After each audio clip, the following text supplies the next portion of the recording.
Rav Yitzhak Shoraki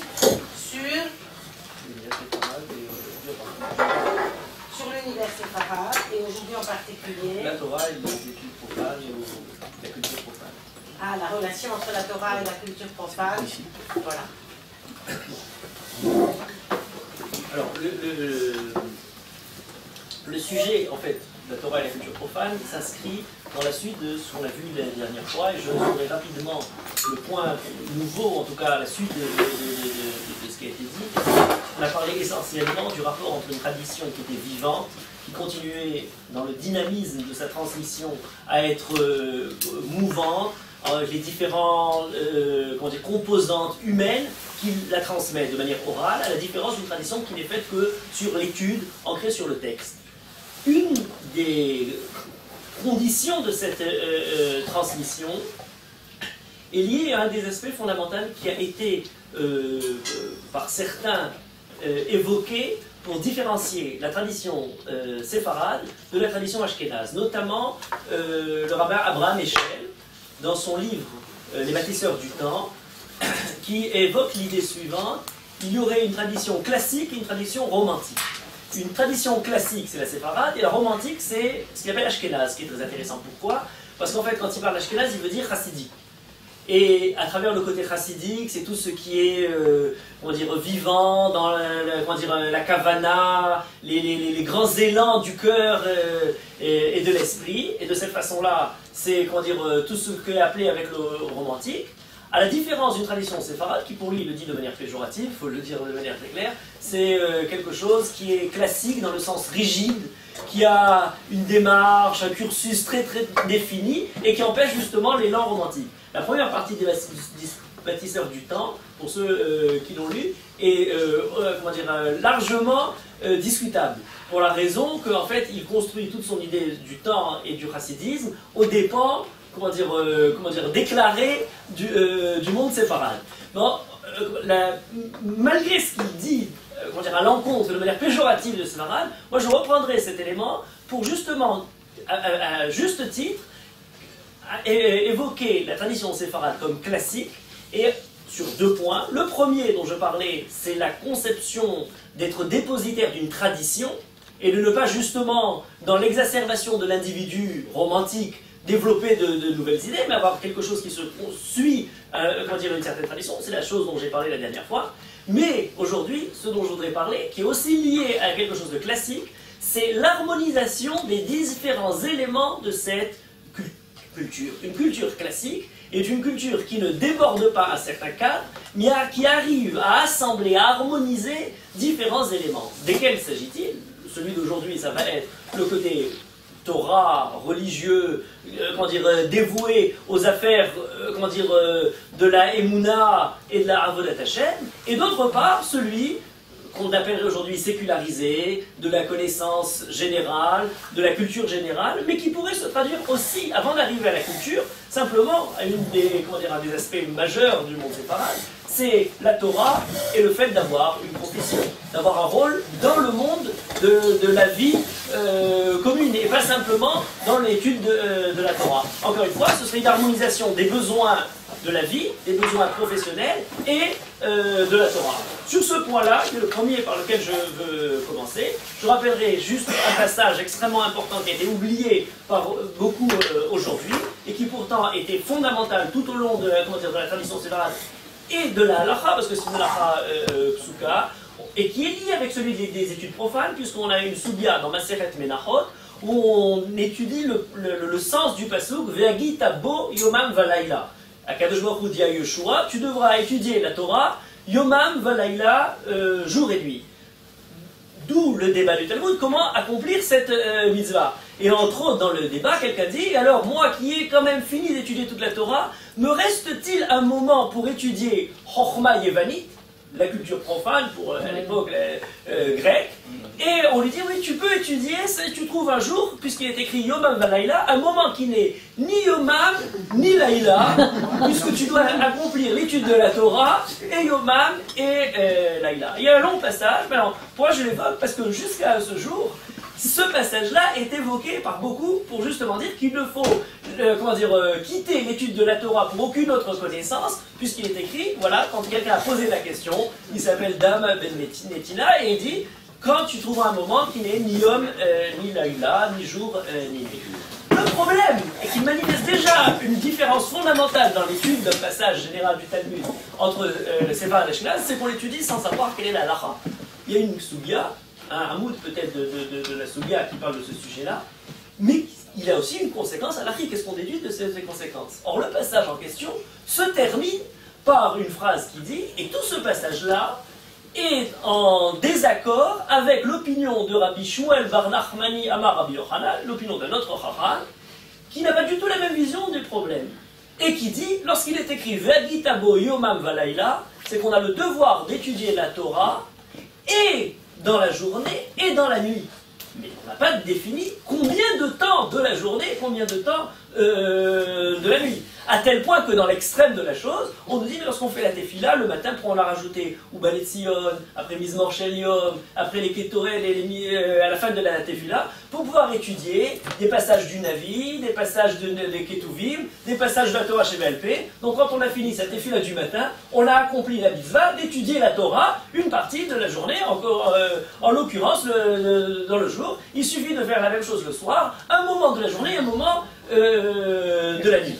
Or, il est un principe fondamental de halacha, c'est lorsque on a un passage qui se termine et tout ce passage-là étant différent avec l'opinion de Chacham tel, ou pliga des Rabbi Ploni, et bien c'est pour nous dire, la halacha n'est pas comme tout ce qui a précédé, mais comme cette dernière opinion qui est évoquée. Par conséquent, le Rambam, le Shulchan Aruch, tranche de manière totalement claire la halacha, que ce pasuk, Vegitabo Yomam Valaila, c'est lo chova, lo mitzvah et la beracha. Qu'est-ce que ça veut dire?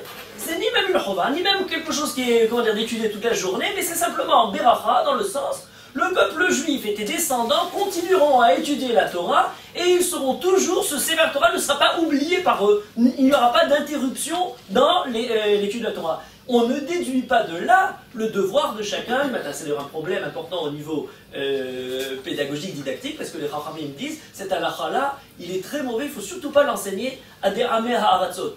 Parce qu'après l'avoir entendu, ils arrêteront d'étudier la Torah, puisqu'ils ont un peu le soir de ça. Mais étant donné qu'on n'a pas affaire à une assemblée de Ameh Ha'aratzot, donc je me permets de vous le dire.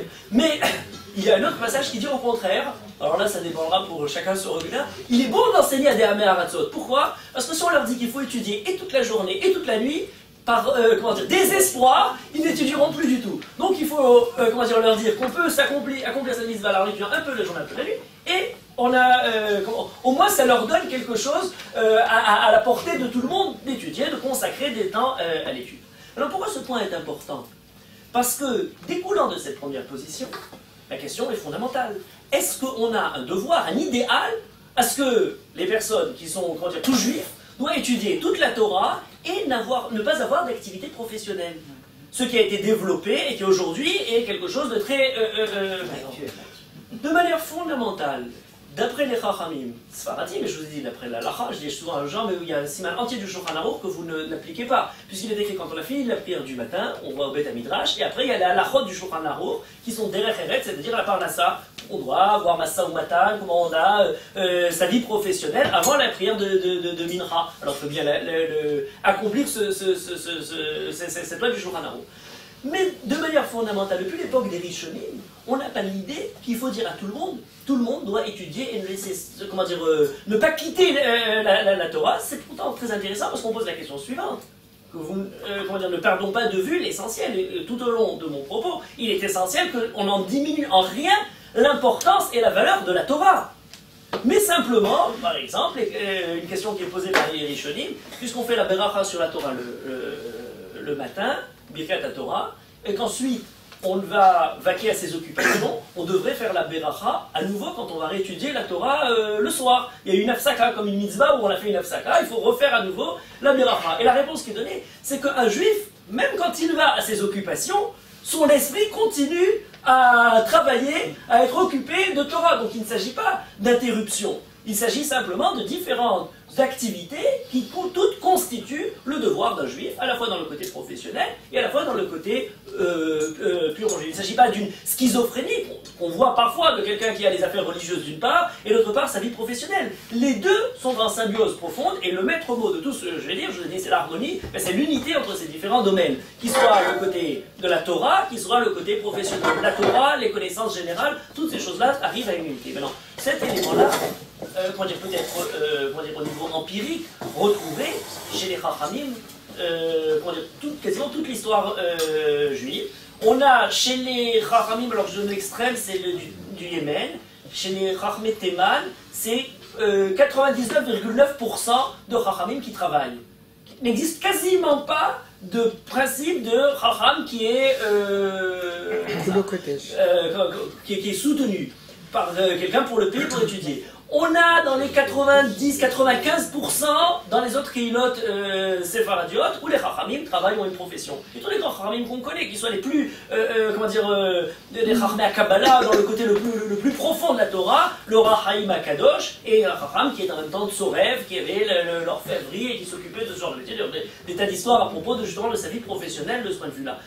C'est quelque chose de totalement croyant. En général d'ailleurs, les 10% ou 5% qu'on peut retrouver dans certaines communautés qui sont soutenues, payées pour étudier la Torah, sont des chachamim qui sont déjà en âge, on dirait, d'arriver à la retraite en fait. Bon, à l'époque où la retraite n'existait pas, les gens travaillaient, on disait à un certain moment, quelqu'un se consacre, dans ses vieux jours à étudier la Torah, et on l'aidait parce qu'en général, quelqu'un qui n'a plus de ressources professionnelles était aidé par la communauté. Alors, le premier point, d'approche de la Torah et du monde général est tout d'abord professionnel. On pourrait parler de ce sujet-là extrêmement longtemps, mais je voudrais, de ce côté actif de la Torah et l'activité professionnelle, passer au côté qui me semble plus pertinent, profond, et c'est le sujet de ce soir. La Torah et les cultures profanes, ou la culture profane d'une manière générale, c'est-à-dire au niveau de l'étude. Alors là, il y a quelque chose de très important, et qui nécessite d'être étudié sous le cours de l'histoire, à savoir l'époque des Rishonim, l'époque des Achronim, l'époque, mettons, d'Espagne, où tout le monde dira, c'était une grande époque fameuse, où les Chachamim étaient connaisseurs pas simplement de la Torah ou des différents domaines de la Torah, mais aussi des sciences. Les rabbins qui étaient médecins étaient quelque chose, monnaie courante, je dis, ça ferait partie du cursus normal d'études des Chachamim. Est-ce que ce phénomène-là est valable aussi pour l'époque moderne, suite à l'expulsion d'Espagne? C'est le premier point. Mais deuxième point, au plus intéressant, c'est quel est le rapport particulier des Chachamim séfaradiques à la venue du monde européen, au niveau pas simplement politique, mais au niveau intellectuel. Le rapport à tout, l'ouverture à la culture occidentale, aux connaissances de Chol, et petit à petit, il faut aussi, être confronté à ces choses-là. On sait que dans le monde ashkénaze, le rapport à l'ouverture à la connaissance a été, lourdement débattu, critiqué, provoqué, des tensions dont je ne sais pas si à ce jour on s'en est, se sont apaisées. On a d'une certaine manière toute l'émancipation qui amène avec elle l'époque des Lumières, la Scala, et la la grande fracture du monde européen. Qu'en est-il des communautés, des pays arabes qui ne sont pas, comme parfois on prétend, bon, il y a eu la Scala en Europe parce qu'ils ont été confrontés à ces choses-là, mais bon, le monde de l'Orient, comme si jamais le Artsot Amar Arabe, le Maghreb n'est pas l'Orient, c'est l'Occident, on est beaucoup plus en Occident que beaucoup de communautés d'Europe de l'Est, mais en tout cas, c'est un monde qui de toutes les manières a toujours été coupé, de la modernité, etc. C'est totalement faux, puisque à un certain moment, cette modernité est apparue, et quel a été le rapport des Chachamim pour être confronté à ce défi, je dirais, au niveau de la Emouna, au niveau de l'éducation. Alors, pour répondre à cette question, à ces différents jalons, on pourrait commencer tout simplement d'abord par l'étude des Rishonim, mais comme c'est quelque chose d'évident, je ne vais pas trop débattre là-dessus. Prenez le Rambam, prenez le Rabbi Shimon ben Semach Doura, le grand Chacham d'Algérie, vous pourrez prendre quasiment tous les Chachamim, que ce soit dans la médecine, dans les finances, Rabbi Yitzhak Abravanel, etc. Chaque Chacham presque a son degré de connaissance générale, universelle, et c'est quelque chose qui est profondément mêlé, imbriqué dans l'étude juive et l'étude de connaissances. Mais le point important à retenir, et pour moi c'est peut-être le point, je dirais la tragédie de du monde séfarade, entre l'époque des Rishonim et l'époque des Achronim.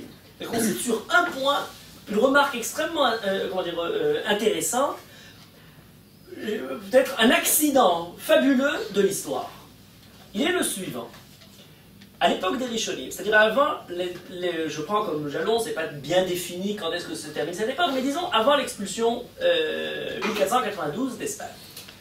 On a de manière très nette une différence entre le monde européen, à savoir France, et quand on dit France, c'est France du Nord, la Provence est comment dire, un peu un endroit comment dire, à mi-chemin qui a malgré tout certains rapports et caractéristiques du monde espagnol, mais en tout cas, on a France, Allemagne et le monde européen ashkénaze totalement découpés de tout rapport avec le monde Hol, avec la philosophie.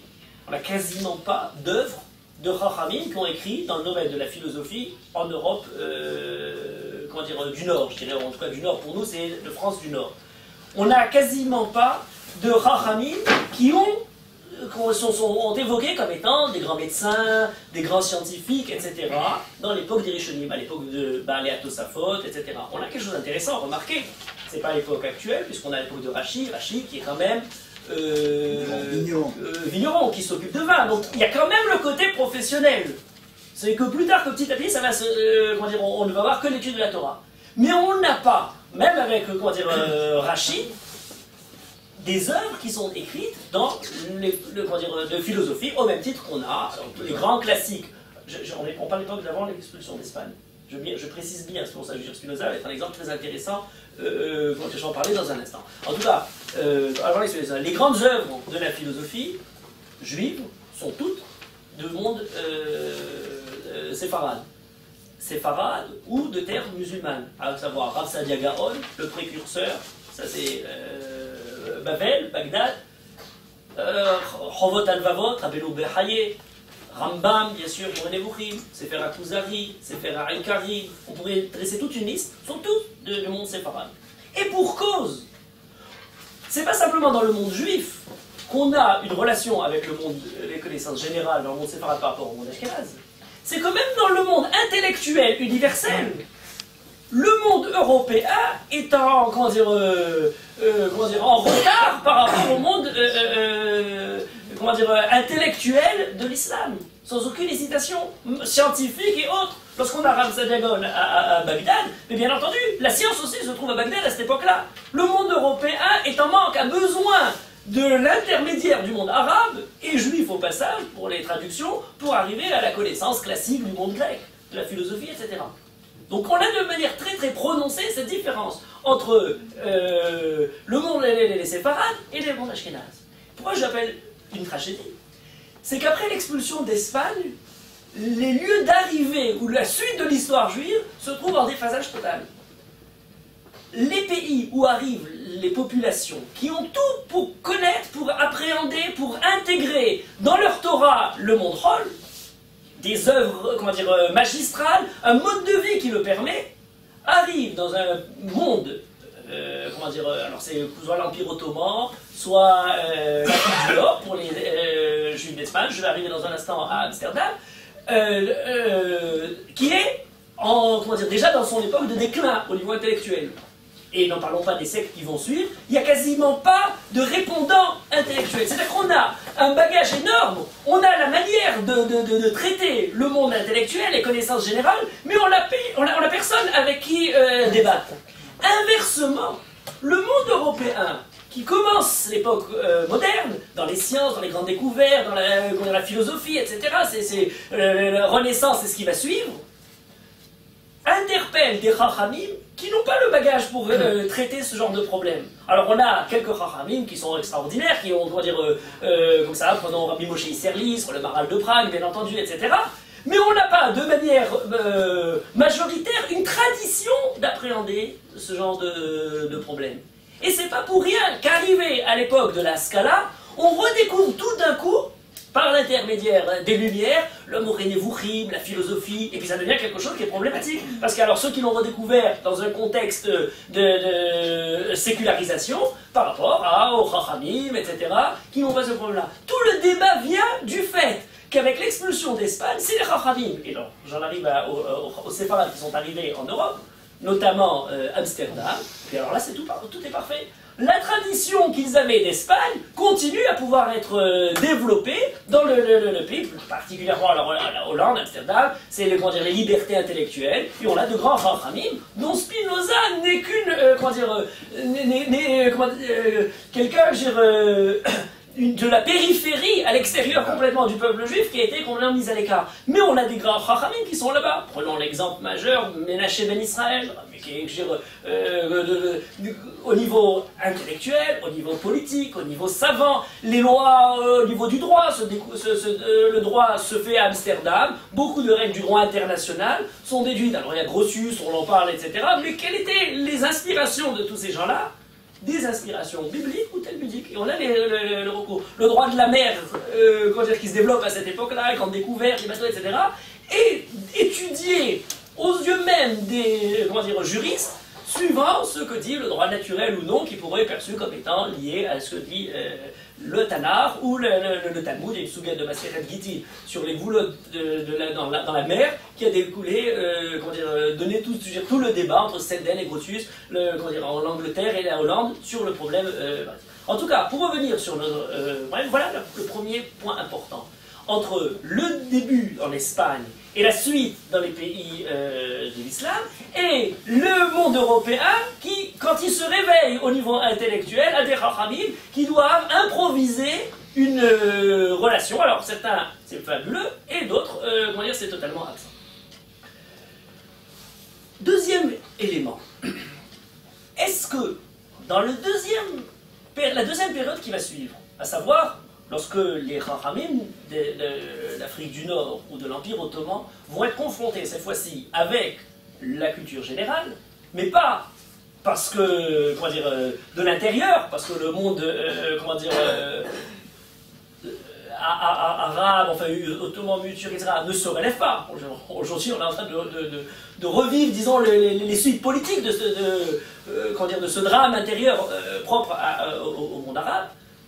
Lorsque l'Europe arrive, cette fois-ci en Afrique du Nord, conquiert, pour les besoins de la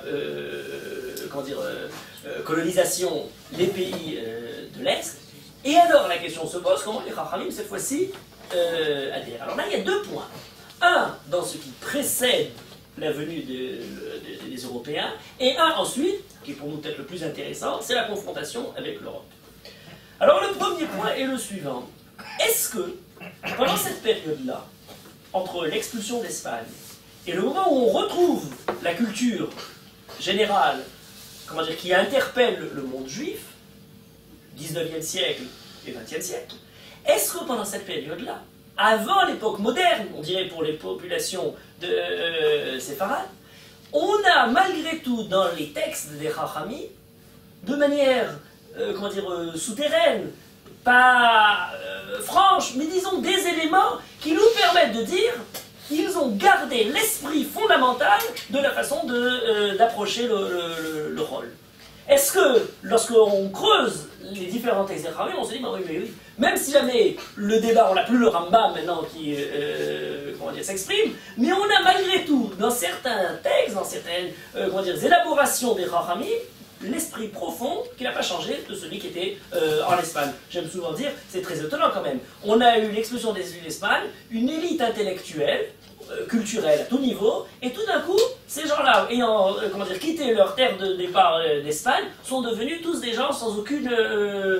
ils ont perdu, ils ont laissé en Espagne et les élèves... Tout ce monde extrêmement riche alors, ne se serait pas remis. Alors, je pense, et je vais montrer ça dans différentes directions, que la fracture, de manière paradoxale, qui s'est déroulée entre l'époque des Rishonim et l'époque des Achronim, en Europe, est beaucoup moins vive, profonde, dans le monde séfarade. C'est quelque chose de surprenant, puisque ce sont eux qui ont vécu, malgré tout, l'expulsion. On ne s'est pas attendu que ce soit chez eux que ce soit le plus haut. Or non, sur beaucoup de points, dont l'un, celui dont je parle maintenant, les relations entre la Torah et le monde rôle, eh bien on voit qu'ils ont continué de manière sous-jacente le même rapport d'idées. Alors je vais donner quelques directions pour comprendre cet élément-là. Premier point, est-ce que la conception de ce que signifie un être juif. C'est quelqu'un qui est entièrement séparé, distingué, différent de régime de l'ensemble des hommes. C'est complètement distinct. Ou alors il s'agit d'une autre manière de voir les choses. C'est un homme sur lequel se rajoute un deuxième étage, la composante juive ou l'esprit, le côté juif. J'exprime d'une autre manière. Est-ce que on a, lorsqu'on parle de rapport classique, des différentes des créatures, alors on dit Yadomem, Somea, Chai, Medaber. On dit qu'est-ce que c'est que le monde Medaber, l'homme, celui qui parle, on dit c'est Chai Medaber. C'est le monde animal, puisqu'on a des facultés qui sont des facultés animales, sur lesquelles se rajoute la qualité humaine, qui est le fait d'avoir la parole, et ce qui en est conséquent, et on pourra discuter longuement, qu'est-ce que signifie le fait qui distingue l'homme de l'animal. Mais on reste malgré tout dans une certaine suite d'éléments qui s'ajoutent l'un sur l'autre. Est-ce que lorsqu'on parle maintenant d'un juif, est-ce qu'on dirait qu'il s'agit de quelqu'un qui a d'abord le niveau normal de tous les hommes et qui se rajoute, ce serait évident. Or, on a des chachamim qui s'expriment dans ce sujet-là, de manière extrêmement distincte, où on a dit non, il s'agit de quelque chose qui est d'un autre registre, d'une autre classe, qui ne peut pas justement se présenter. Ou alors, un des grands chachamim qui a parlé de ce sujet-là et qui a développé là tout son commentaire sur la Torah là-dessus, Rabbi Avraham Bibadjo, en Espagne au XVe siècle, c'est juste avant l'expulsion d'Espagne, où il écrit son livre Derech Emunah, en aucune façon, le juif est, alors il y a Chaim Medaber, c'est Adam Ma'amin, la Emunah dans le côté de la Emunah Emet, de la Kajorou, sur laquelle il y a d'abord la base de l'homme. Et dans les mitzvot, il y a des mitzvot qui sont des mitzvot universels, et sur lesquels se rajoutent des mitzvot particulièrement juifs. Vous me direz, bon, c'est un débat, de classification, en quoi est son importance aujourd'hui? Je vous donne juste une question de halakha qui s'est posée au siècle dernier, au XXe siècle, dans les années 60, un peu avant, peut-être dans les années 50, sur une question très très très simple de halakha qui a été liée à la Aliyah en Israël, des années difficiles pour l'Aliyah, et on a des populations, notamment séparades, qui arrivent en Israël et qui ont du mal à garder leur niveau dans la dislocation de communautés ou de familles. Que faire avec des gens qui sont, je dirais, une jeunesse qui se perd? Et une option, qui est la seule qui est proposée à ce moment-là, on parle naturellement, c'est une question qui est posée alors deux chachamim. L'un c'est le Rav Yosef Kafar, le grand chacham des Juifs du Yémen, qui est mort il y a une dizaine d'années. Donc Rav Yosef Kafar, on lui pose la question suivante, voilà.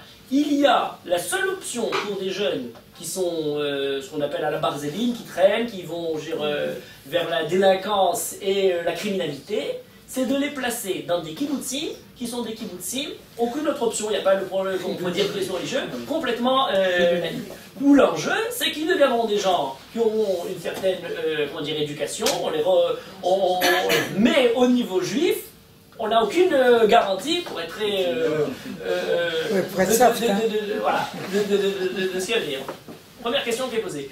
Deuxième question qui est posée, presque la même, au Rav Yosef Shalom Eliashiv, qui est décédé il y a quelques années, des grandes sommités du monde lituanien de la halakha. Et on lui pose la question suivante, alors elle est encore plus dur que ça, c'est on a la possibilité de le mettre dans un kibbutz, et l'autre option, c'est pas une option de la jeunesse pour l'éduquer, c'est le juge au tribunal, il y a quelqu'un, il doit aller ou en prison, pour toute une série d'années en prison, ou l'autre option, le juge accepte de le placer dans un cadre, mais c'est un cadre qui n'est pas religieux. Qu'est-ce qu'il vaut mieux? Lui conseiller d'accepter d'aller dans ce kibbutz, sur ce qui deviendra religieux, ou alors d'aller passer pas mal d'années en prison.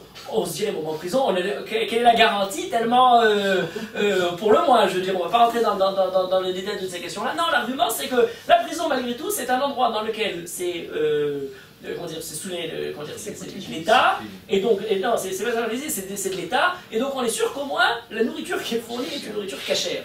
Donc, je dis pas les autres sortes de nourriture qui pourraient... alors, et pourquoi je ce débat-là? Parce que de manière fondamentale, alors le Rav Eliashiv, vous imaginez, je l'ai dit, il vaut mieux qu'il aille en prison que qu'il kibbutz, et le Rav Kafar dit, il est bien entendu qu'il est mieux qu'il aille dans un kibbutz, et on ne parle pas de quelqu'un qui va en prison, plutôt qu'il reste à traîner. Et l'argument qu'il donne, c'est exactement l'argument du Rav Bibadjo, de manière très simple, en disant, et d'abord avant tout, qui soit, on dirait, un Ben Adam. Qui soit d'abord quelqu'un qui ait les qualités humaines primordiales. Même si jamais pour les obtenir, il n'arrive pas à devenir, à garder cette tradition, et c'est pas facile, juste cette question-là a été écrite dans les années 60, on peut la reposer aujourd'hui, le contexte est très intéressant, sa manière de présenter l'endroit, la société d'où il vient, le quartier, avec tout ce qu'il a de nocif, n'est peut-être pas, pas discutable. Mais en tout cas, voilà l'argument. Ce que je vous disais, c'est que ce débat, qui semble un débat d'érudits, est-ce que le juif c'est un médaber, mamine ou pas mamine, a des retombées totalement immédiates. Est-ce que la Torah, il n'y a rien à part la Torah, ou alors est-ce que la Torah ne fait que se greffer sur quelque chose d'autre qui est d'abord l'humain dans son essence primordiale sur laquelle se rajoute la Torah. Voilà une conséquence de ce problème. Deuxième élément très intéressant qui toujours suit cette idée-là, alors là je vous parlais Rabbi Abraham Mikbajo, 15e siècle avant l'expulsion d'Espagne. Je saute rapidement, mais on pourrait abreuver ce que je vous dis maintenant d'un nombre infini de sources. C'est-à-dire quasiment où on puisse jeter étudier quelques livres qu'on ouvre ou quel racham qu'on étudie, on retombera toujours sur cet état d'esprit. Alors, je prends un autre racham, mais particulièrement disons voilà, la démonstration serait facile si je ne vous évoquais que le Rambam ou les Rachamim de la philosophie, les rationalistes, ceux qui sont perçus comme étant des Rachamim où c'est naturel par leur essence, par leur état d'esprit, ils font le lien entre le côté universel de l'esprit et la Torah. Alors je ne vais pas aller dans cette direction-là parce que je veux dire, la démonstration serait gagnée d'avance. Mais d'autres Rachamim, les Mekoubalim, sont des Chachamim dont on pourrait imaginer, et aujourd'hui c'est comme ça qu'on les perçoit, ils se confinent à l'étude la plus secrète, la plus profonde, la plus intérieure, la plus particulière du monde juif. Ils ne vont pas étudier quelque chose qui a trait avec le côté universel de la philosophie. Ce n'est pas la philosophie juive dont ils nous parlent. Ils nous parlent des sodotes, des secrets les plus élevés du monde. On n'est plus dans l'homme qui se rajoute sur le mamine. On est déjà dans la haute galaxie, même pas intellectuelle, de la morale, de la neshama, etc. Ils nous parlent des mondes dont on n'a même pas vision et représentation de manière réelle. Alors que disent les Chachamim de la Kabbalah? Et là c'est très intéressant.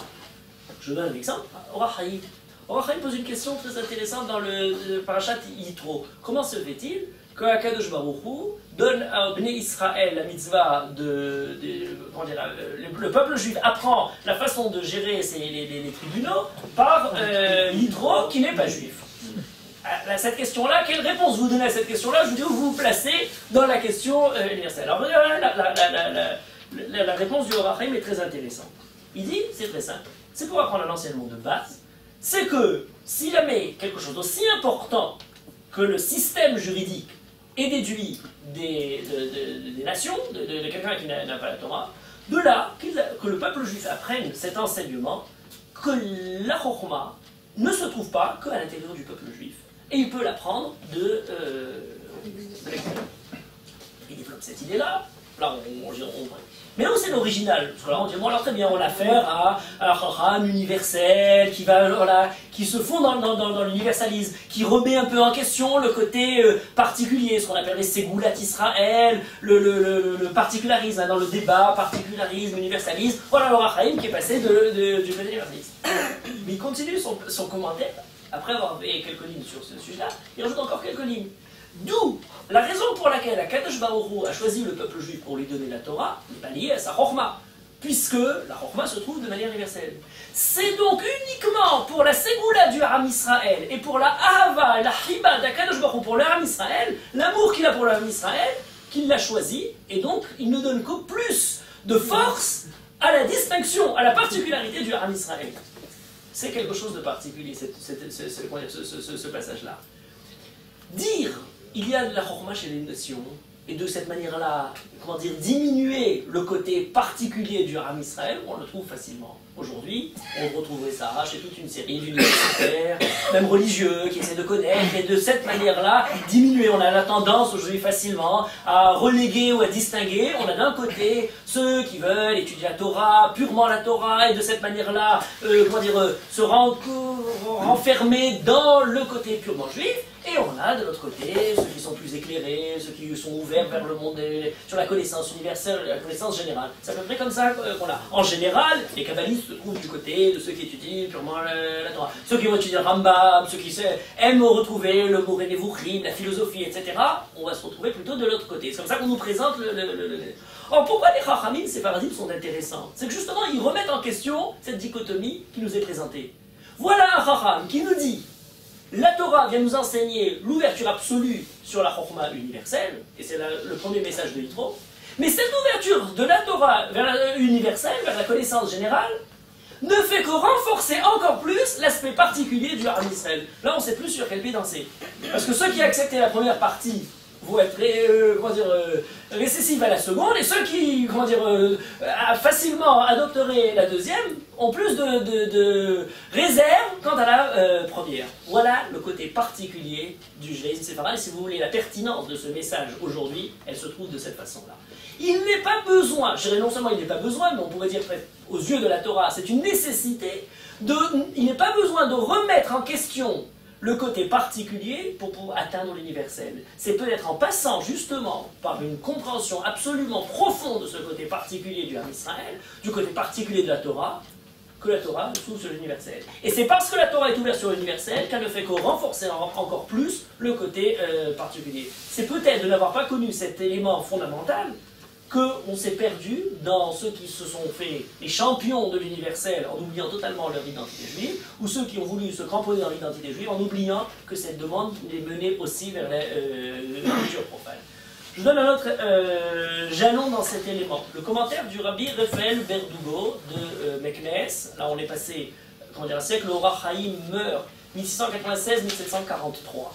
1747-1821, c'est le Rav Berdugo. Donc là, on passe basculer, on s'approche de la modernité dans ce cas-là, encore dans le monde classique, mais on est, suite, je dirais, dans cet esprit du Orach Chaim.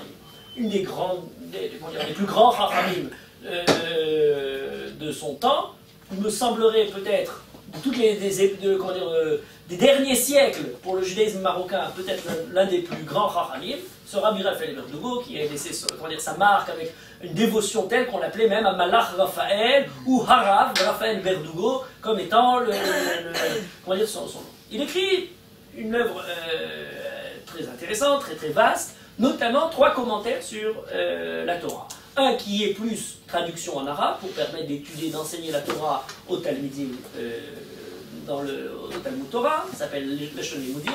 Un deuxième qui est l'œuvre de Drashot, qui s'appelle Memeluchot, ce sont ces Drashot sur la paracha. Et une troisième, Mesamech Elev, qui est Shuto Shel Mikra, ce qui est déjà quelque chose de très intéressant. Et quand j'évoquais tout à l'heure le côté, malgré la brisure de l'expulsion d'Espagne, une certaine continuité, le fait d'étudier le Tanakh dans le Pshat, comme l'ont fait les Rishonim, le Rashbam, le Rabbi Abraham Ben Ezra, le Radak et toute une série de Chachamim, un peu Rashi, eh bien, ne s'est pas perdu dans les Israël. Voilà une œuvre extrêmement pointue, liée sur le Pshat. Dans le Pshat, un grand rationaliste, le Rav Berdugo, n'accepte pas tous les midrashim. Il avait écrit un livre polémique, il n'a pas été publié, comme ça, un peu secret, comme ça, sur les Haggadot du Talmud, Rokar Mirkachat, que seuls certains initiés ont entre les mains, et qui a aussi fait débat. En tout cas, dans son commentaire sur les Drashot, il explique quelle est sa manière de voir le problème de Bereshit, le Adam Arishon qui mange Etz HaChaim, Etz HaDarat. Il ne doit pas manger Etz HaDarat. On ne parle pas de ce Etz HaChaim. Il a mangé du fruit et toute la suite de l'histoire. Bon, c'est une donnée de base qui s'interprète presque à l'infini. On n'a plus de Shiverim Panim pour étudier ce passage-là. Quel est son regard sur la vidéo? Très intéressant. Qu'est-ce que c'est que Etz HaChaim et Etz HaDarat? C'est très simple. Etz HaDarat, c'est la Skala, c'est la Chokhmah, c'est la Torah, c'est la philosophie. C'est la Darat dans son sens premier, c'est le fait d'avoir des connaissances. Etz HaChaim, la Machazikimba, c'est la Torah. Alors quel est le problème? C'est très simple. Le problème d'Adam Arishon, c'est qu'il a inversé l'ordre des choses. Akadosh Baruch Hu n'avait pas interdit de manger de Tzachayim, il n'avait même pas interdit de Tzadarat, c'était prévu, d'après le Midrash, s'il avait attendu quelques heures, c'était comment dire, il aurait pu rentrer dans le Shabbat et manger de Tzadarat. L'ordre normal devait être d'abord de manger de Tzachayim, d'abord de s'emplir de Torah, et ensuite de, comment dire, il écrit d'ailleurs même, j'ai eu débat là-dessus, il y a une édition récente qui a été publiée de ce Menuchot, de ces drachot, par quelqu'un d'une tendance très particulière, qui a voulu montrer que le Rav Verdugo était totalement contre la philosophie, les connaissances générales, etc. etc. Et il dit, vous voyez, il a écrit que c'est la faute d'Adam Rishon vient du fait qu'il a mangé du Etz Hadara, qui veut dire la philosophie, et non pas Etzachaïm. Voilà, comment dire, c'est merveilleux pour taper contre la philosophie. Mais le problème, c'est que ce qu'écrit le Rav Verdugo, c'est qu'il a mangé ça avant d'avoir mangé Etzachaïm. S'il avait commencé par manger Etzachaïm, eh bien, il dit non seulement il aurait pu, mais il dit il aurait dû comment dire, augmenter sa Torah de la connaissance de la philosophie, de l'intellect universel, et c'est celle-là même qui aurait lui permis à sa Torah de devenir rigoureuse, de devenir extrêmement précise, parce que sans comment dire, la recherche intellectuelle universelle, il n'y a pas une logique, la Torah est une autre logique, la logique, eh bien la Torah risquerait de se perdre. Donc Etz Hadarat n'est pas du tout repoussé, au contraire, il est dans l'ordre, et il y a un élément important, c'est le côté éducatif. De quelle façon, effectivement, est-ce qu'on peut se lancer tout de suite, rapidement, sur les connaissances générales, si on n'a pas d'abord bien fondé, bien ancré en nous, le rapport qu'on a vis-à-vis de la Torah. Voilà une deuxième comment dire, élément, Orachayim, de Rav Verdugo. Je pourrais en donner beaucoup, mais le point vers lequel je voudrais arriver, c'est pas l'époque moderne, de ceux qui n'ont pas encore connu la menace de la civilisation, des lumières occidentales, etc. C'est les Chachamim, comment ont-ils réagi quand la France est arrivée, notamment, et voilà. Alors là-dessus, on a aussi, on pourrait s'étendre très longuement. Je voudrais évoquer deux personnages très importants. Un, originaire du Maroc, profondément ancré, et encore une fois, les deux grands kabbalistes. Je me contenterai d'aller les kabbalistes. À l'intérieur, vous allez dire à la fin, alors finalement, il y avait les kabbalistes, peut-être, mais ceux-là de particulier qui étaient ouverts sur l'univers. Mais je vous dis ça simplement, Mikal Vachomer. Si jamais, avec ces rachamim-là, à plus forte raison pour ceux qui étaient. Alors, deux kabbalistes. L'un s'est formé profondément à la tradition marocaine, mais né sur le territoire européen, et donc je reviens encore à ce genre de sépharadim, mais cette fois-ci pas d'Espagne à Amsterdam, mais du Maroc en Italie, le Rav Eliyahu Ben Amozeg.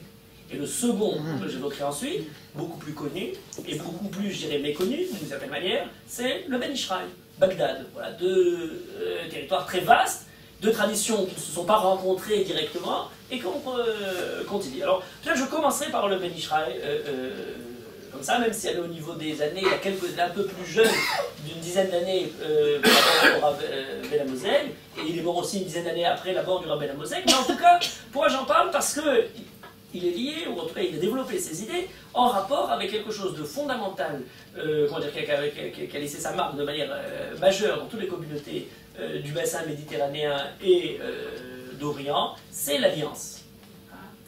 L'Alliance israélite universelle, qui a commencé à la moitié du XIXe siècle, suite à des histoires politiques. Je ne rentrerai pas dans le côté purement historique de l'Alliance, parce que je ne sais pas si vous allez en parler dans le côté historique, mais au niveau du rapport des Chachamim à l'Alliance, quelque chose qui est peu connu, parce que toutes les populations qui aujourd'hui ont eu fréquentation de l'Alliance sont des fréquentations qui l'ont eu presque, j'allais dire, presque 100 ans après le début de l'Alliance, n'ont connu que les deuxième ou troisième génération de ce qui s'est produit. Moi, ce qui m'intéresse, c'est de voir qu'est-ce qui s'est produit quand l'Alliance a débuté et est venue avec un message particulier qui avait une première vocation d'ouverture pour développer au niveau social et économique ces populations-là, mais qui a rajouté de manière fondamentale des matières profanes dans le cursus d'études juives. Or, la remarque est extrêmement... comment dire... pardon? Je croyais que c'était contre. Alors justement, je reprends ma phrase, peut-être que je me suis mal exprimé. Dans le monde traditionnel, on étudiait au Talmud Torah les matières juives. Un jour arrive l'Alliance. et une vocation qui est essentiellement sociale et économique en premier, c'est d'essayer d'aider à élever ces populations, ajoute à cet enseignement de Torah qui existait un autre enseignement laïque.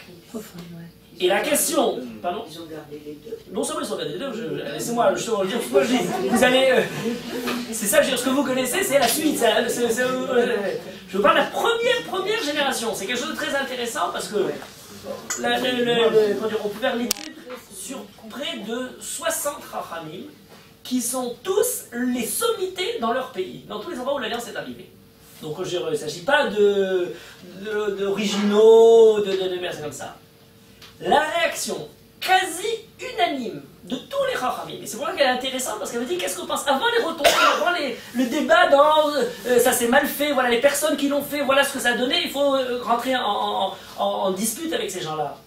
La réaction quasi unanime des rachamim, c'est de dire mais non seulement Baruch Haba, c'est très très bien, mais on va sortir les talmidim du Talmud Torah traditionnel pour les faire étudier à votre école. Et on va même vous aider, puisque pour les matières juives, eh ben, on savait y faire, on va, nos matières juives, les associer à tout ce qu'il faut apprendre de plus.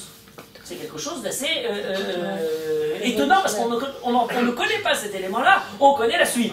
Voilà. On connaît le contraire. On connaît le contraire. Pardon? Aujourd'hui, tout le monde détruit l'alliance.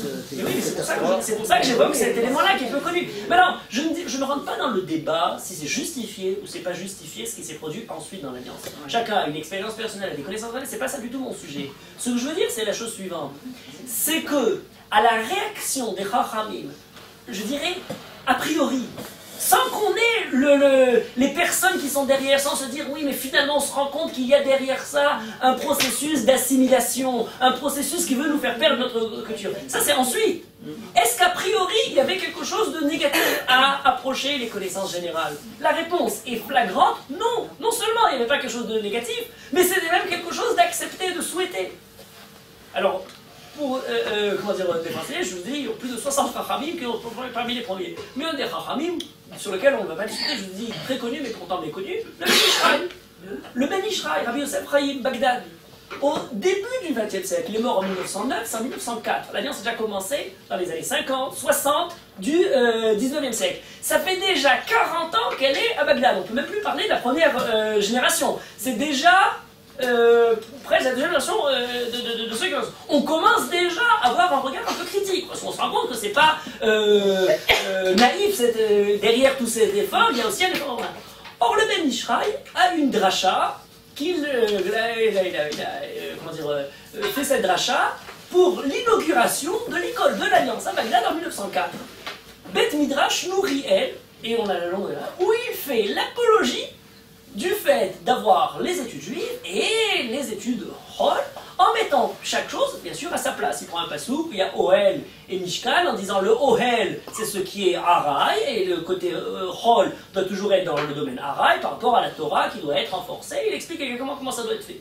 Il va même dire tellement loin, comme le sujet est en français, je ne vais pas amener les textes en hébreu pour ne pas passer sur la traduction, etc. Autrement, je vous aurais lu, il a une dracha qui s'appelle Chanoch Lanar Alpi Darko. Il faut enseigner à l'enfant, suivant Darko, ça va dans toutes les directions, les commentaires, plus son expression est très simple. Alpi Darko, c'est quoi? C'est pas Alpi Darko simplement de l'enfant, Alpi Darko chez Rolam. Comme on doit connaître le monde. Et c'est quoi comment on doit connaître le monde? C'est pas la Torah tout seul, mais c'est savoir tout un tas de choses de côté. Alors, deux points importants avant de commencer, parce que aujourd'hui c'est le débat de Torah et des connaissances générales, ou d'études générales, et là vous voyez qu'on est passé, on parlait de la vie professionnelle, j'évoquais le côté de la connaissance générale, les chokhmot, etc. Mais là il s'agit de quelque chose de même éducatif, de scolaire, du cursus scolaire. Alors qu'est-ce que dit le Ben Ishraï? Quelque chose de très intéressant. Quelles étaient les matières, ce qu'on appellerait aujourd'hui l'imoudé liba? Qu'est-ce qu'aujourd'hui les l'imoudé liba? Les mathématiques et l'anglais, c'est-à-dire les langues et le cheshbon. Mais ces matières-là n'ont pas bougé depuis plus de 1000 ans, presque 1000, plus 200, 300 ans. On a le même débat à Bagdad, au même endroit du Ben Ishraï, hein, à Bagdad. Est-ce qu'on a le droit? Alors c'est pas ce qu'on a le droit d'enseigner ou pas. Tout le monde étudie. Pour l'époque, c'est l'arabe et le Reshbon. La question c'est simplement, est-ce qu'on peut étudier ça dans la même classe où on étudie le Kodesh? C'est-à-dire dans le Beth Knesset ou le Beth Midrash, ou est-ce qu'il faudrait passer de classe pour bien marquer par la différence de lieu, la différence de valeur qu'on a entre l'un et l'autre? Et il y a une réponse de Rav Heigel là-dessus. Le Ben Ishraï, Bagdad, 20e siècle, 19e siècle, 20e siècle. Rappelle cette réponse-là en montrant, vous voyez bien qu'on a toujours étudié l'Imoudé Liba. Ça n'a pas changé 100 ans après, lorsqu'on est aujourd'hui dans l'Israël en train de parler, est-ce qu'il faut mettre, etc. C'est le même point débat. Et la même question, est-ce qu'on peut les mettre dans le même endroit ou pas dans le même endroit, mais pas du tout, est-ce qu'il faut ou ne pas étudier cette chose-là. On dit, la langue. Alors c'est un point très important. Si on aurait pu parler de tout le sujet en parlant de Torah et les cultures générales, moi j'ai mis au pluriel parce que ces cultures profanes ont différents aspects. Ça peut être simplement les mathématiques ou le côté plus grand, le Reshbon à l'époque, c'est aussi la nécessité de vivre, parce que sans Reshbon on ne peut pas effectuer une vie professionnelle, les juifs étant bien entendu derrière tout, comment dire, les grands mouvements de transition et autres. Alors, la langue est très intéressante. Pourquoi?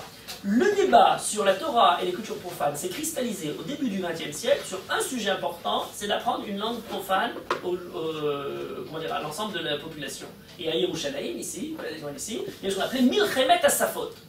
Parce que de manière traditionnelle, on avait le yiddish et l'hébreu pour la connaissance du texte, et tout s'est terminé. Puis tout d'un coup, on veut faire l'hébreu moderne, c'est-à-dire l'hébreu pour parler de ce grec, et deuxièmement, apprendre d'autres langues. Alors à une certaine époque, c'était pas le ladino, mais le spagnolite, c'est déjà plus vraiment le ladino purement juif, mais c'est l'espagnol un peu courant dans l'Empire ottoman, et donc c'était des terres. Et puis ça change à chaque époque, cette langue-là. Et il y a un débat acharné pour savoir est-ce qu'on va permettre ou pas permettre des écoles qui enseignent ces genres de choses-là. Et de manière très très claire, on a un partage très simple, où tout le débat, cette milchemet à sa faute, c'est une guerre, excusez-moi, d'Ashkenaz. Parce que ce sont des Chachamim Ashkenaz contre des sionistes Ashkenaz.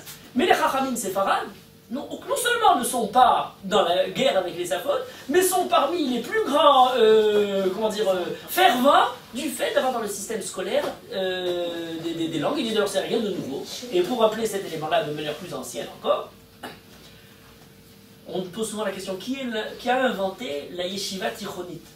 Les yeshivot tichonites, c'est les yeshivot où on apprend au lycée, en même temps que l'étude de la Torah, les matières profanes pour arriver au bac. Alors il n'y avait pas de bac à l'époque, mais alors on dit en général les yeshivot tichoniot, c'est le Rav Neria, et c'est un grand chacham, je ne suis pas du là pour enlever le moindre mérite du Rav Neria, de tous les grands chachamim dont on peut parler. Mais il s'avère qu'en 1658, donc c'est bien avant et le Rav Neria et le sionisme et n'importe quoi, c'est bien avant, à Yerushalayim, il y a une yeshiva qui s'appelle Yeshiva Bet Yaakov, qui est faite par un rabbin marocain, Rabbi Yaakov Hagiz, qui est monté en Eretz d'Israël. Yeshiva, où étudient tous les plus grands chachamim de l'époque. Le Rav Hida ont étudié dans ces... C'est Chiak qui a formé tous les grands chachamim, mais quand on cherche, quelles étaient les matières enseignées dans cette yeshiva, à côté, bien entendu, de la Torah, etc. Et alors tout d'un coup, on est complètement stupéfait, parce qu'on a bien entendu, alors les langues, c'était à cette époque-là, c'était l'espagnolite, donc l'espagnol qui a changé depuis, mais en tout cas c'est la langue qu'on apprend en plus, la Torah. On apprend le Reshbon, mais en plus du Reshbon, on a la Trouna, c'est-à-dire on apprend l'astronomie et la géométrie, qui est très intéressant, ça fait partie du cursus normal des licences. On apprend Madarim et Refoua. Je ne sais pas quel devait être le niveau de médecine, où jamais il faisait très bon d'aller se faire soigner. Chez des, on dit qu'il ne faut pas aller dans un chacham qui est en même temps médecin, il faut faire attention. Est-ce que c'est le médecin qui soigne le chacham ou le chacham qui... ça me disait quand le Rav docteur, c'est que la Torah est malade. Je ne sais pas. En tout cas, on étudie la Refoua à cette yeshiva-là. Si ça ne s'appelle pas une yeshiva tichonite, qu'est-ce que c'est qu'une yeshiva tichonite? Et même dans l'époque moderne, plus récente, celui qui le premier a introduit à Yerushalayim des enseignements de Chol, c'était pas autre que le Rav Uziel, qui avait une yeshiva Sha'ar Etzion, où ils enseignaient aussi des matières, alors bien sûr on peut voir quelles matières, etc. En plus. C'était quelque chose de totalement sondé. Donc quand on nous a dit, le problème c'est qu'il faut changer, il faut apprendre de nouvelles langues, non seulement il faut apprendre de nouvelles langues, on l'a toujours fait, je veux dire, c'est même banal comme débat. Et le Ben Ishraï dit, c'est non seulement important, mais c'est honteux que lorsqu'on rencontre un juif à Bagdad, on puisse voir qu'il parle moins bien sa langue, l'hébreu, et la langue, l'arabe, parlée par tout le monde, qu'un arabe. Il faut qu'il puisse maîtriser l'arabe au moins aussi bien qu'un arabe, parce qu'autrement c'est du bisayon pour le... on est très loin du mépris de ses connaissances. Et puis il continue le Ben Ishraï. autre élément, toujours cette hidracha, Hanor la Nahar, qu'est-ce qu'il faut enseigner à un enfant? La géographie. Il y a un passage de Maseret Chagiga qui parle des sodot de la Torah, de la Kabbalah, et il dit les chaussures dans la Gemara, il y a un Chacham qui dit Oilem la Beriot, qui sont malheur aux personnes qui se tiennent sur un endroit et ne savent pas là où ils se tiennent.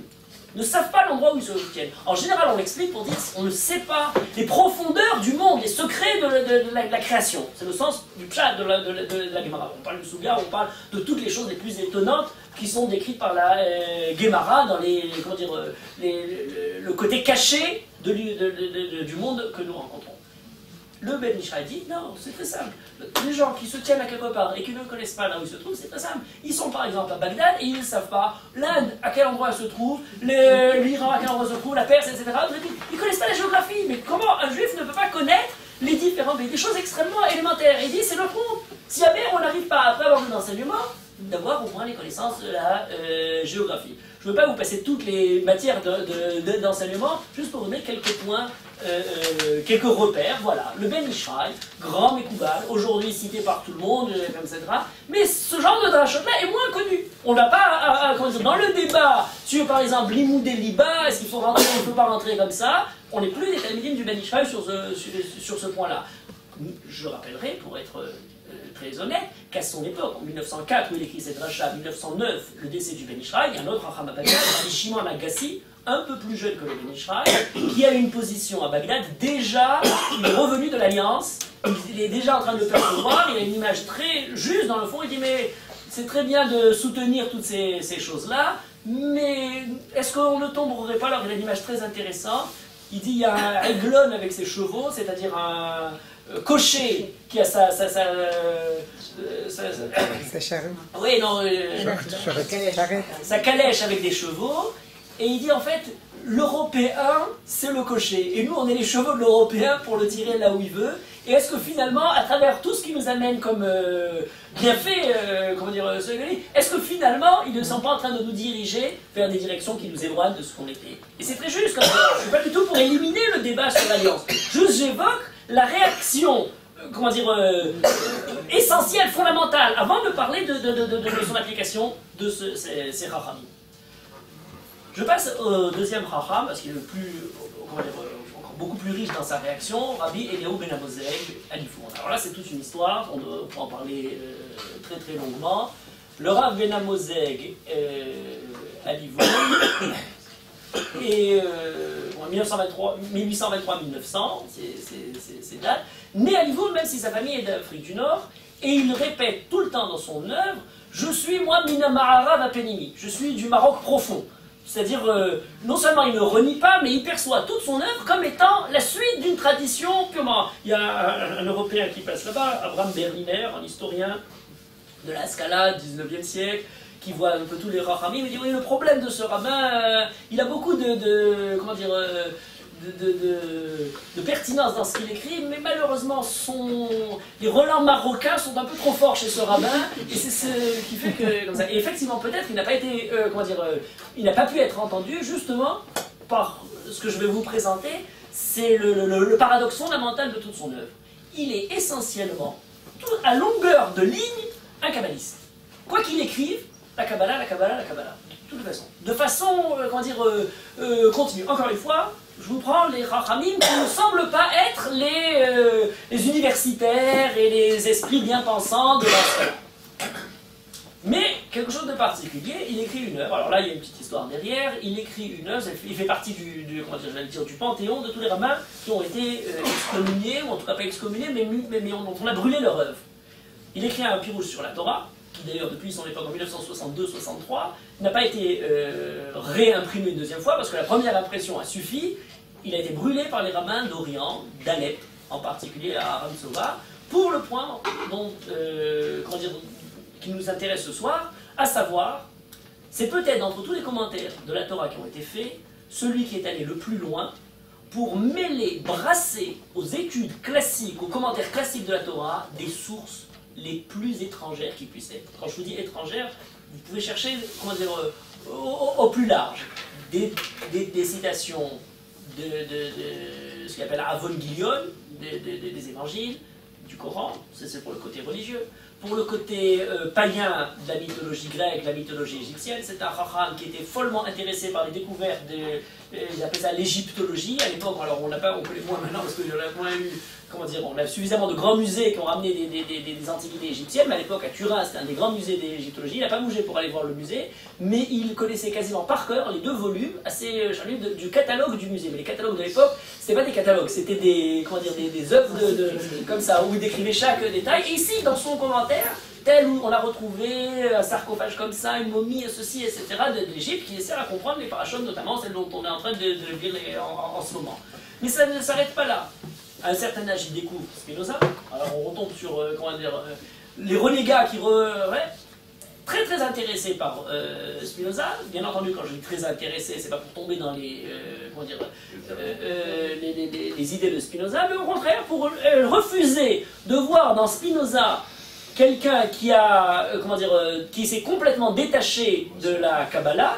Il lit dans un journal français de l'époque quelqu'un qui écrit que de toute façon on ne peut pas comprendre Spinoza comme étant quelqu'un qui a étudié, qui suit ses études juives, ça le choque complètement. Il écrit un livre, Spinoza et la Kabbalah, pour montrer que pas du tout, Spinoza est profondément imprégné des études juives qu'il a connues, et où est l'erreur majeure, fondamentale, sur laquelle il a complètement dévié et qu'il a fait sortir à juste titre de la pensée juive, de la tradition juive, etc. Et donc il cite au milieu de son commentaire de la Torah aussi assez souvent Spinoza. Et on rajoute en plus, je ne vais pas dire, mais dans la langue d'origine à chaque fois, le grec, le latin, etc., bourré au milieu de son commentaire. Vous imaginez que les ramans d'Alep ont vu noir, et je vous dis, même en étant depuis des années, comment dire, en train d'étudier les œuvres du Rav Ben Amosel, il y a des passages où on se dit, peut-être un peu trop loin quand même. Il est quand même, comment dire, jusqu'à tel point. Il cite la mythologie grecque dans les détails, et pour lui, de choses complètement, comment dire, qui sont vraies folles, c'est que toutes ces déviations, puisqu'il n'y a, pour un vrai kabbaliste, que la Kabbalah, le secret de toute connaissance est dans la Kabbalah, tout ça ne sont que des déviations, des corruptions de la sagesse absolue qui est la Kabbalah. Et dans tel ou tel mythe, tel ou tel personnage mythique correspond à tel ou tel brina de la Kabbalah, alors c'est quelque chose de totalement, qui semble pour le Rabbi Ramsouraï, hétérodoxe, il a raconté n'importe quoi, il faut l'arrêter ce livre. Il annonce qu'il va écrire un 2e livre, plus sur la Torah cette fois-ci, mais sur les commentaires des Chachamim. Alors là, il les écoute. Déjà le premier, c'est, comment dire, c'est beaucoup. Le 2e, épargne-nous ce genre de livre. C'est pas tellement ceux de Ramsouraï qui le gênent, c'est que ceux-là, comment dire, appellent à, comment dire, pour les soutenir, ceux de Yerushalayim, qui sont déjà d'un autre niveau beaucoup plus respectable pour lui, et qui aussi condamnent le livre sans le brûler, mais ils disent arrête de surveiller là. Et il écrit une longue lettre, très très longue, pour justifier ce qu'il aurait dû faire en fait au début, l'introduction de son commentaire, les points qui justifient son commentaire. Et là c'est très intéressant, parce qu'on a, comment dire, sur une 50aine de pages, la justification la plus éclatante du rapport de la Torah avec les sciences générales, avec toutes les connaissances. Et il a une théorie fondamentale que je voudrais vous exposer maintenant pour comprendre comment ces choses-là s'imbriquent l'une dans l'autre. Alors d'abord, quand il répond à cette question-là, il dit de toutes les manières, à la façon de le présenter, je ne fais que suivre une tradition qui a toujours été présente, et on a presque le catalogue depuis les Midrashim jusqu'à toute l'histoire juive de tout ce que les Chachamim ont eu comme rapport entre le Chol et le Kodesh, et ont cité l'un avec l'autre. Rambam est aussi à l'honneur, même si il ne le cite pas directement dans son texte, mais simplement dans la manière de présenter le Rambam. Rambam a une très belle phrase lorsqu'on lui demande pourquoi est-ce qu'il se permet de mettre dans son livre des philosophes, Aristote, etc., dans le Moré Nevuchim. Il était un peu critiqué par ça, parce qu'il a besoin d'aller chercher comme ça des connaissances philosophiques. Le Rambam répond en disant Ani beterem etze merechem a Torah yedaratni, ou beterem etze merechem le Talmuda igdishatni, vi ayelet ahavai ve'eshet neurai, ou ba'avata shagiti mibehurai. Ve'im nashim lochriot nilkehu la, na'asu la tsarot, אדומיות, אמודריות, מואביות, צידוניות, חיתיות, האל יודע כי לא נלקחו מתחילה, אלא ליותנן לרקחות, טבחות ועופות. Je présente, parce que c'est un point très important. Le Rambam dit, avant de naître, quand j'étais encore dans le Rehem, dans la matrice de ma mère, j'étais déjà Mugdash, voué à la Torah. Et avant de sortir du monde de la Torah, à étudier son Talmud et à répandre cette Torah, c'était la consacration de ma vie. Et elle a été mon amour de toujours, ma femme de jeunesse que je n'ai jamais quittée. Et si des femmes étrangères sont ajoutées à elle, alors ici, des Yod Moaviot, etc., ça c'est basé sur des psukim du Tanakh. Sachez tous que ces femmes-là, je ne les ai prises, en plus de mon épouse réelle et légitime, la Torah, que pour être les rakachot, tabachot, vofot, c'est-à-dire faire la cuisine, s'occuper de tous les travaux comme ça, pour qu'elle reste et pour qu'elle puisse montrer la rote à Amin Bassarim et Thiofia, qui doit être Marie Méod, pour montrer à tout le monde, à tous les peuples, la beauté de mon unique épouse, qui est la Torah, et voilà le débat. Ce que je trouvais important et que le Rabbeinu commence aussi par cette citation, pour la raison suivante. C'est pas par l'ouverture des Chachamim sur les connaissances générales qu'est perdu le côté absolu, central, unique de la Torah. C'est pas une vision un petit peu pluraliste où finalement chaque peuple a une part de sa vérité, etc. On peut tous les avoir comme on l'entendrait aujourd'hui, postmoderne, etc. On n'est pas du tout là. Il n'y a qu'une seule connaissance absolue, c'est la Torah. Et pourtant, j'ai pris d'autres alors pourquoi? Alors comment il commence et développe tout son... Alors, j'en ai deux éléments. Il dit, premier point, c'est d'abord que la révélation d'Akadosh Baruch Hu dans la Torah n'est qu'une part de la révélation d'Akadosh Baruch Hu. Elle se révèle une fois, d'une part dans la Torah, mais d'autre part dans le monde vivant, dans la création elle-même. Il est impossible qu'Akadosh Baruch Hu qui se révèle dans la Torah et qu'Akadosh Baruch Hu qui se révèle dans le monde qu'il a créé soient dans l'opposition l'un de l'autre. Par conséquent, le plus on étudie et on creuse la connaissance du monde, les sciences, eh bien on doit pouvoir trouver que le complément de la Torah. Ce qui est très important comme point, parce que venant de pays chrétiens, on sait que dans la conception chrétienne, c'est exactement l'inverse qui est la religion commence. La foi commence lorsque, justement, on arrive à quelque chose de totalement, à la fois d'absurde, à la fois d'opposition, et on peut avoir une position scientifique dans un domaine et religieuse dans un autre domaine. C'est pas du tout la conception juive. L'un et l'autre sont totalement en adéquation. C'est le premier point. Deuxième point, il dit, mais peut-être vous m'attaquez à Ramtsova, à Alep, parce que vous n'avez pas encore connu les attaques actuelle du monde européen. Vous êtes encore tranquille là-bas, vous n'avez peut-être pas encore vu tous les missionnaires qui arrivent en Orient, mais enfin ils n'ont pas encore véritablement... moi, si vous saviez les personnes avec qui je m'occupe ici en Italie on est déjà dans une période où la réforme commence à être majeure, et dit d'ailleurs au passage, il leur dit, si je ne perdais pas beaucoup de temps à essayer de vous répondre, je m'occuperai des vrais problèmes, c'est ceux de défendre la Torah par rapport à ceux qui veulent s'en éloigner. Donc, il est nécessaire de répondre à ces gens-là. Et moi, j'ai une manière qui est fondamentale, nécessaire, et à quoi ça ressemble un peu au vaccin. Vous savez que quand quelqu'un est malade, on lui met un peu de la maladie pour guérir, pour que le corps apprenne à se réagir, etc. Mais moi, je fais avec ma communauté, mes élèves, exactement cette chose-là. C'est-à-dire que je leur mets un peu de manière dosée et un peu de l'argumentation générale, et j'apprends à réagir. Et cette façon-là, quand viendront chez vous et vous serez démunis, c'est mes réponses à moi qui vous aideront à faire ça. Chose extrêmement importante au niveau fondamental, au niveau éducation, connaître le monde général et toujours se poser la question, qu'est-ce que dit la Torah sur ces éléments-là. Quel aurait été le regard juif posé sur tous ces domaines-là? C'est pas du tout, encore une fois, le côté, ce qu'on appelle aujourd'hui light, de vouloir mêler tout à toutes les sauces. Pas du tout. Toujours la Torah reste au centre, mais cette Torah, comment dire, elle a la persuasion, elle a la force de se savoir, pouvoir juger, condamner ou accepter, dans chacun des cas, les différentes connaissances qui se présentent à elle. Et le Rabbeinu Zagapnon a dit, mais d'une certaine manière, non seulement Akadosh Baruch Hu s'est révélé dans la Torah, mais s'est révélé dans le monde tel qu'il est, donc il faut les adapter. Mais je pense que lorsqu'on ne connaît pas le monde, on perd aussi dans la connaissance de la Torah. Pourquoi? Parce qu'en fait, depuis qu'elle a été donnée, la Torah n'a fait que filtrer un peu partout. Alors il y a une théorie absolue où il dit, mais tout ce qu'on trouve chez les Grecs, chez les Égyptiens, etc. Mais vous imaginez que la Torah a vécu toujours en vase clos, où elle n'a jamais déborder à l'extérieur. Mais Abraham a eu tout un campement énorme. Toutes les personnes, de tous ces gens-là, qu'est-ce qui nous est resté?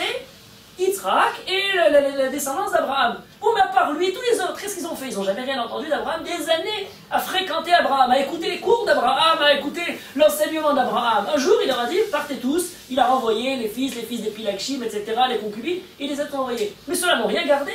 Et bien, toutes ces connaissances-là se trouvent un peu partout.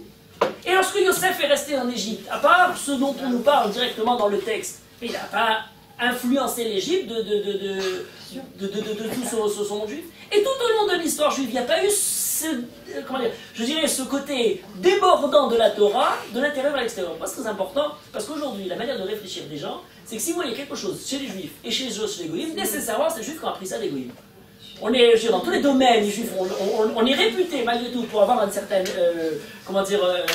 cerveau, et on parle du génie juif, etc. Mais pourtant, on est des imbéciles finis, puisque surtout, on a tout appris chez les nations. Alors, on va trouver chez les Égyptiens la Brit Mila. Ah oui, donc les Juifs ont appris la Brit Mila des Égyptiens. Et pourquoi? Parce que nous dit le Midrash de manière très claire, c'est que Yosef arrivé là-bas, leur a enseigné la Brit Mila. On pourrait réfléchir de cette manière. Oui, mais alors on rentre dans des calculs, etc. Le Rav Ben Amozeg, et c'est pas une originalité de lui, parce qu'il n'a fait que développer très longuement, il dit cette théorie-là, mais tout le monde l'a pensé. Rabbi Avraham Ben Arambam approche la pensée des soufis musulmans. Alors on dit, mais comment tu récupères, tu étudies ce genre de choses-là, mais c'est pas, on a besoin de...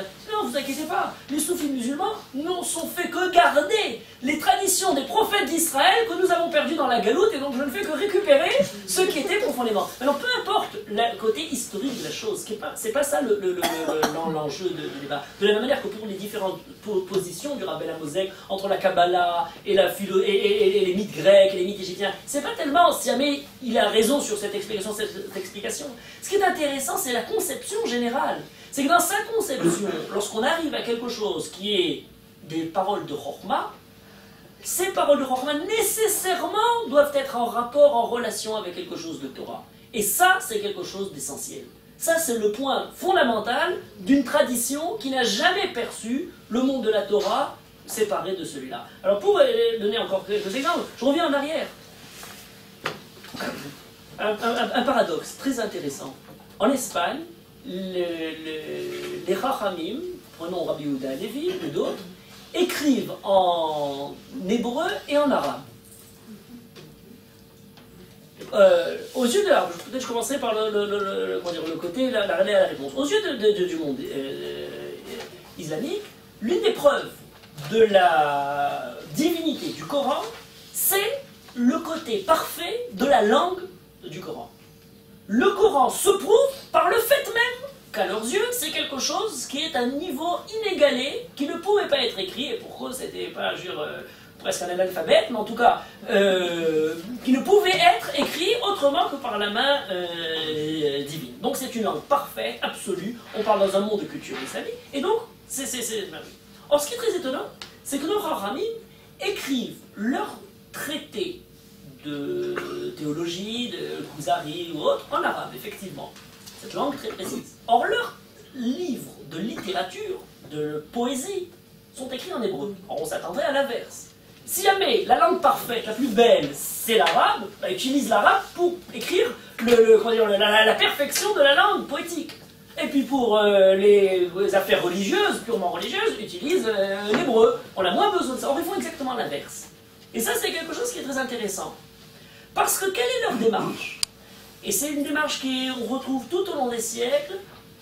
Après, on pourrait dire, elle retrouve même dans l'époque, comme Rémez un peu, Moshe, quand il envoie les explorateurs, il leur dit attention, est-ce que ce sont des gens qui sont dans des campements avec de hautes murailles ou ce sont des campements ouverts? S'ils ont de hautes murailles, ce sont des faibles, parce qu'ils se sentent facilement attaquables. Si jamais ils ont des campements ouverts, c'est que ce sont des gens très forts. Les Chachamim n'ont jamais vu, lorsqu'il y a une attaque ou une argumentation de ce style, de l'islam ou d'autres, le besoin de dire on va dresser des murailles très fortes pour nous protéger, mais au contraire, sur le terrain de l'ennemi, on va non seulement mener le combat là-dessus, mais on va avoir Yada Chazaka, la main forte, sur les domaines de prédilection de l'adversaire. S'ils disent que leur langue est une langue parfaite, eh bien dans l'exercice de l'utilisation de la langue, nous les vaincrons. Et par conséquent, on a toute une littérature poétique en Espagne qui utilisent l'arabe, l'hébreu, pour reprendre, parfois même à la pure traduction. Sefer Tarkemouni de Rabbi Yehuda al-Harizi est une traduction d'un livre arabe où on a expurgé un peu tout le côté religieux et l'autre a été écrit en hébreu. Et qui, au dire des savants de la poésie, nous disent ah mais il dépasse de loin l'original. Si vous croyez que la preuve de la foi se donne par la langue, eh bien par la langue nous démontrerons qu'on peut faire la même chose en hébreu. Cette démarche-là, je donne comme exemple la langue, est une démarche qui a été continuée tout au long des siècles. Prenez un exemple, le rabbi Moshe Chaim Luzzatto, très connu pour le Mesilat Yesharim. Tout le monde étudie le Mesilat Yesharim au niveau du Moussar, etc. Un livre fondamental. C'est aussi un grand Mekouba, mais à part ça, il a écrit aussi 3 pièces de théâtre. On parle de l'Italie, cette fois-ci, 18e siècle, les grandes périodes de la 17-18e siècle, les grandes périodes justement de suite à la Renaissance, le modèle culturel est lié au théâtre. Et bien dans le théâtre, je vais vous écrire Maaseh Shimshon, l'histoire de Shimshon, Migdal Rose, une des œuvres qui de façon métaphorique parle de la Kabbalah et de tous les secrets de la Kabbalah, et c'est une pièce de théâtre avec tout ce que les données d'une pièce de théâtre. Je dirais qu'on connaît des histoires qui ne sont pas tellement habituelles, disons, dans le monde juif. Le Ramchal écrit ces choses-là. Pourquoi? Je vais utiliser le moyen de l'adversaire et dans ce domaine-là, affirmer la prédominance de la Torah. D'une certaine manière, je terminerai par un point qui me semble majeur, c'est qu'on a tendance aujourd'hui à présenter la connaissance, je débuterai de façon différente. Il y a 2 sortes de connaissances. Une connaissance qui est basée sur l'analyse, sur le fait de dévoiler quelque chose d'obscur, le fait de prendre quelque chose qui est mêlé et on va dénouer les différentes parties. La recherche dans différents domaines, on dit qu'il y a un phénomène qui est un enchevêtrement d'éléments. Et le rôle du chercheur, c'est justement d'essayer de disséquer, de séparer pour donner quelque chose, un résultat dans lequel on a dévoilé ce qui était obscur. Et c'est une connaissance nécessaire au niveau juif, par exemple, quand on étudie la halakha, on a un passage avec plein d'opinions, plein de longs débats, et on doit, dans une passage du Talmud, faire clarifier le passage, faire passer de ce qui était mêlé, de ce qui était noué, à quelque chose de beaucoup plus clair, dénouer tous ces éléments-là. Or, il y a une deuxième sorte de connaissance, qui est nettement plus profonde, supérieure à cette première. C'est pas celle qui va éclairer quelque chose d'obscur, mais celle qui va, d'une certaine manière, peut-être nouer des éléments qui étaient bien séparés précédemment. Imaginez pas l'idée du nœud qu'on est en train d'essayer, de l'enchevêtrement, mais au contraire, de la tapisserie dans laquelle on utilise différents fils pour créer quelque chose de nouveau. On va provoquer quelque chose qui va enchevêtrer justement différents éléments. Or, le monde général, universitaire et autres, est habitué à l'analyse, est habitué justement à décortiquer, à séparer différents, à comme métaphore absolue la métaphore de la lumière. Or, il y a une autre connaissance, celle de la nuit, où dans la nuit, on ne fait pas simplement dénouer les fils, mais on est en train, au contraire, de rapprocher différents éléments, parce que peut-être on est en train de parler à quelque chose qui n'est pas aussi facile à démêler par une réalité, une consistance de la vie qui est beaucoup plus profonde. D'une certaine manière, la compréhension de la Torah nécessite autre chose que simplement cette analyse. Dans l'analyse, on peut se contenter de données qui nous sont présentées. Lorsqu'on voudrait essayer de créer quelque chose de nouveau, et tout ce qui est artistique a trait à ça, et c'est pas pour rien qu'on parle de la Torah comme d'une shira, on a besoin de rassembler vers de la Torah différents éléments. Et le fait d'utiliser dans la langue, dans les sciences, dans différents domaines, ces domaines-là pour connaître, pour comprendre, pour développer la Torah, d'une certaine manière, c'est quelque chose, disons, de particulier à une certaine tradition. Je terminerai par une image qui me paraît merveilleuse. C'est un passage qui a fait longuement débat, où on nous dit qu'il ne faut rien étudier d'autre que la Torah, puisque la Mishnah dans Pirkei Avot nous dit « Aforba, aforba, decholaba » ou « Bateheze, si vous voulez pas ». Retourne et retourne la Torah, tout se trouve dans la Torah. Et Sivba vieillit avec la Torah et regarde et lit dans la Torah, on n'a pas besoin de lire quoi que ce soit d'autre que la Torah, on n'a pas besoin, et certains vont dans leur émouna très très pure, à croire qu'on pourrait éventuellement connaître la médecine ou connaître la physique à travers purement la Torah. Je ne sais pas qui se remettrait aux mains d'un médecin qui n'aurait étudié que ce qui est écrit dans la Torah. Même les plus grands, même ceux qui défendent cette théorie, lorsqu'ils sont arrivés à des problèmes de santé, sont malgré tout, enfin je ne connais pas d'autres, qui ne sont pas allés naturellement chez les médecins. Ça c'est quelque chose de très simple. Au moment de l'épreuve de vérité, tout le monde... alors qu'est-ce que veut dire ce passage-là? Alors beaucoup continuent à y croire et continuent à transmettre en disant il ne faut rien étudier d'autre que la Torah, que la Torah, que la Torah. Rabbi Abraham Azoulay, l'arrière-grand-père du Hida, un Chacham qui est monté en Israël du Maroc, qui est au XVIIe siècle, qui est arrivé après à Yerushalayim, à Hebron, et qui était grand rabbin de Gaza. Et ensuite, de Gaza à Hebron, il est resté à peu près dans le grand rabbin de... Il a écrit un livre qui était une grosse œuvre, notamment de Kabbalah encore une fois, et il a écrit un pirouge sur les Mishnayot, et notamment sur Pirkei Avot. Et dans cette Mishnah, il y a une image absolument merveilleuse, par laquelle je voudrais terminer. Il dit la chose suivante, il dit pourquoi il est écrit « Aforba, va forba de cholaba » retourne la Torah, tout se trouve dedans. Il dit c'est très simple, la Torah est comme un miroir. C'est un miroir dans lequel tu peux voir le reflet dans ce miroir de toutes les sciences, de toutes les connaissances qui sont extérieures à la Torah. Donc à Forba, retourne un peu, tu auras un angle différent et tu verras le reflet dans cet angle-là, ou Siba ou Vleva, regarde dans ce miroir-là, le reflet de tout ce qui est autour de nous. Il y a certains qui ont une conception qu'il n'y a que la Torah et que tout se trouve uniquement à la Torah. La conception évoquée d'après cette image-là est merveilleuse. Il y a une galaxie de connaissances au centre desquelles le soleil absolu, ce qui nous donne la possibilité de voir l'ensemble de tout le reste, c'est la Torah bien entendu. Et simplement en retournant cette Torah dans différentes directions, on voit dans la Torah le reflet de tout le monde qui peut nous entourer. C'est quelque chose d'un peu subtil, d'image poétique, mais à travers cette image-là, on a tout le débat qui se résume à savoir est-ce que tous étaient déjà dans la Torah? Ben finalement oui, dans le reflet, tout peut être lu dans la Torah. Oui, mais pour avoir le reflet, il fallait qu'il y ait quand même quelque chose qui est extérieur. L'extériorité, l'intériorité, le rapport des connaissances vis-à-vis du particulier de la Torah se trouve avec cette image. Je crois qu'il est bon de rester là-dessus.